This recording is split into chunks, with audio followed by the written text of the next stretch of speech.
everybody. Thanks for watching the Burns Redo.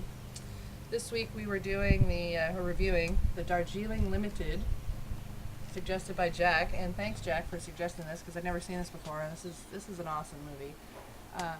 This movie is all about a spiritual journey. I think that in watching it, you have to take from it what you enjoy, what works for you. And it's funny because you watch these three brothers in the movie, these three guys here, and they get stoned on Indian medicine. They attempt to pray, they argue while praying, the one brother goes to the other area, the other two brothers are sitting there, and they start revealing secrets that they didn't trust one brother with. And it's hilarious to watch it because if you have siblings, you can relate to some of the stuff that goes on in there, or if you have, family members even, they don't even have to be brothers or sisters, you can really relate to what's going on. And I just thought that was really funny. And they argue over stolen belts and the secrets that they don't trust each other with, and it's a good movie. It's definitely a good movie.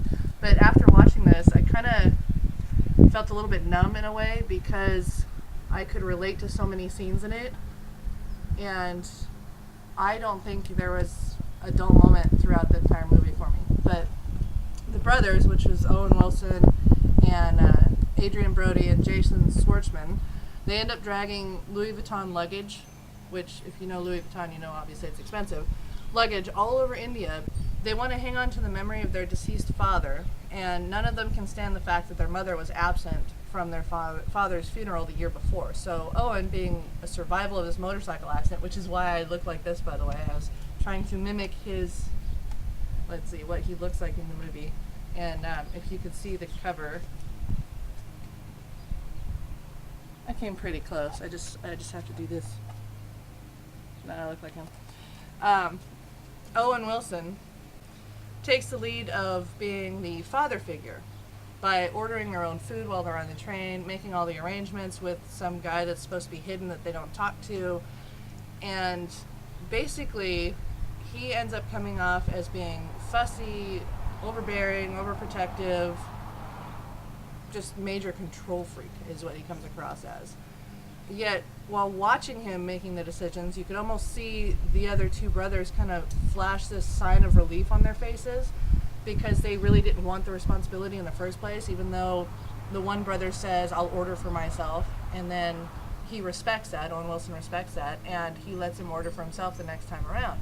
So watching them work through their grief, try to bring the closeness back that the brothers had before everything happened, and realizing that they can't change what happened is really what makes this a great movie, because it's not a movie for everyone in the sense that you have to be open and willing to understand the cultural aspects of what they're showing throughout the film, and they're respecting all of these, and you can really see that while you're watching it. And I can see how some people might think it's dull just because if they don't respect a spiritual side or respect someone else's opinions on that, they would probably find it dull. But I could relate to that because I have a respect for that, and I may not agree with it, but I do respect it. And you see in this one scene that they're walking down this road and they're trying to figure out what these three boys are doing. They're on this little raft thing, and they're pulling themselves across this major river. And you see them, and Owen says, what the hell are these assholes doing? And you see him almost relate because it's three brothers. They're trying to find themselves. These three brothers on the raft doing something stupid, which is what they've been doing throughout the entire movie. They do these little things that are it's hilarious, but they're kind of stupid. And they're doing it because they're acting out because of the grief. And I think it was very symbolic because it's kind of a projection of what they saw themselves as. And then the raft tips over and they all have to jump in and try to save these boys. And one of the brothers, he has the boy and he's caught and he's trying to save him, and they get swept downriver, and it's very sad because the boy ends up dying, and he did everything he could, but the minute they got in that current, and they go over the rocks, that's when it happened, and he gets all banged up, and the boy obviously is banged up and he dies, and you see the responsibility just weighing him down. And they all end up leaving all their luggage, and they walk this boy with the other two boys back to the village, and they are trying to explain, and there's a language barrier, and the one little boy understands, but the other ones don't. and some of the people that are standing there, they don't understand either, and they're trying to, convey that they tried to help, and in a way it's frustrating, but at the same time you can see moments where they understand what they did and how they tried to help the boys. So they're invited to the funeral because they go back to the bus station to leave, and the little boy comes in after they get all their luggage on the bus and says, "You're invited to the funeral." So they go back, they go to the funeral, you see them, taking part in the rituals that are happening, and that they're accepted. Well, they go back to the bus station, and while going back to the bus station, instead of having to carry everything, the men that were there in the village, they all come up and help them. All of them, they come to where they're leaving out at the bus station there, and there are no words involved, but you can tell that they're trying to say, thank you for helping, and we understand, and we want to help you, and it's a very touching moment, I thought.